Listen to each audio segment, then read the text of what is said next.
మరి ఏ మూలకు పోయినాయో తెలియదు. కానీ ఇవాళ చేస్తున్నది ఏంది? మొట్టమొదటి పని టీఎస్ను టీజీ అన్నారు, అది జరిగింది. దానివల్ల ఏ జీవితం మారిందో, ఎవరికి ఆనందం కలిగిందో, ఏ పేదవాడికి లాభం కలిగిందో ఇప్పటివరకు తెలియదు. తెలంగాణ తల్లిని తీసేసి కాంగ్రెస్ తల్లిని తీసుకొచ్చి పెట్టినారు. అట్లాగే ఆ తల్లి చేతుల్లో తెలంగాణకు ప్రతీకగా ఉండే బతుకమ్మను తీసి పక్కన వారేసినారు.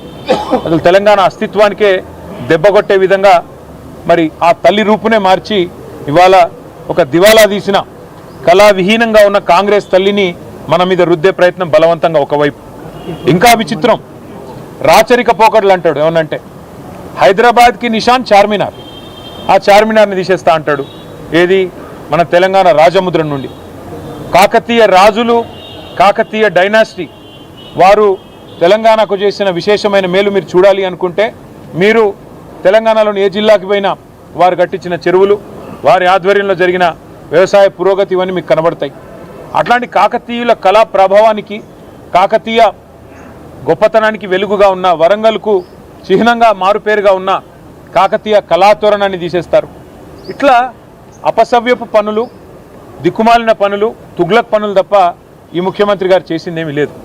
ఇంకా విచిత్రమైన విషయం ఏమంటే కేసీఆర్ గారి నాయకత్వంలో అధికార వికేంద్రీకరణ జరగాలి అని చెప్పి, ప్రజల దగ్గరికి పాలన పోవాలి. ప్రజాపాలన అంటే నిజమైన నిర్వచనం ప్రజల దగ్గరికి ఎంత సన్నిహితంగా పాలన ఉంటే అంత మంచిదని చెప్పి 10 జిల్లాల తెలంగాణని 33 జిల్లాలు చేసుకున్నాం. కొత్త రెవెన్యూ డివిజన్లు ఏర్పాటు చేసుకున్నాం. కొత్త మున్సిపాలిటీలు, కొత్త మండల కేంద్రాలు, అట్లాగే తాండాలు గ్రామ పంచాయతీలుగా అట్లా కేసీఆర్ గారి నాయకత్వంలో ప్రజల దగ్గరికి పరిపాలన తీసుకొని పోయే ప్రయత్నం చేసినాం. హైదరాబాద్ మహానగరంలో కూడా గతంలో 24 సర్కిళ్ళు ఉంటే గ్రేటర్ హైదరాబాద్ మున్సిపల్ కార్పొరేషన్లో 30 సర్కిళ్లకు పెంచుకున్నాం. గతంలో 4 జోన్లు ఉంటే 6 జోన్లు చేసుకున్నాం.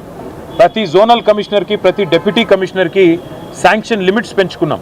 అంటే ఇవన్నీ చేసుకున్నాం, కానీ హైదరాబాద్ అస్తిత్వాన్ని మాత్రం మేము ముట్టుకోలేదు. హైదరాబాద్ అస్తిత్వాన్ని దెబ్బతీసే ప్రయత్నం చేయలేదు. ఎందుకంటే హైదరాబాద్ అనేది ఒక హైదరాబాద్ ప్రజలకు సంబంధించి కాదు, తెలంగాణ ప్రజలందరికీ గర్వకారణమైన ఒక ఐడెంటిటీ హైదరాబాద్, సికింద్రాబాద్ జంట నగరాలు అంటే మనం చిన్నప్పటి నుంచి వింటున్న మాట. అట్లాంటిది ఇవాళ ఈ తుగ్లక్ ముఖ్యమంత్రి ఆయన తీసుకున్న ఒక నిర్ణయం వల్ల సికింద్రాబాద్కు ఒక ఐడెంటిటీ అనేది లేకుండా, ఒక అస్తిత్వం అనేది లేకుండా సికింద్రాబాద్ని శాశ్వతంగా చరిత్ర పుటలకి మరి పరిమితం చేసే విధంగా ఈ ముఖ్యమంత్రి, ఈ ప్రభుత్వం తీసుకున్న ఒక నిర్ణయాన్ని వ్యతిరేకిస్తూ, ఒక రాజకీయ పార్టీ కాదు, సికింద్రాబాద్లోని అన్ని వర్గాల ప్రజలు ఒకటై, దానిలో అక్కడ ఉన్న ప్రజాప్రతినిధులంతా మా వాళ్ళు. సికింద్రాబాద్ ఎమ్మెల్యేగా పద్మారావు గారు ఉన్నారు, సనత్ నగర్కి శ్రీనివాస్ యాదవ్ గారు ఉన్నారు, అట్లాగే మరి మా నాయకులందరూ ఎమ్మెల్యేలు, ఎమ్మెల్సీలు ఉన్నారు. వారందరినీ కూడా వారు ఆహ్వానించారు. సికింద్రాబాద్కు సంబంధించిన పుర ప్రముఖులు, సికింద్రాబాద్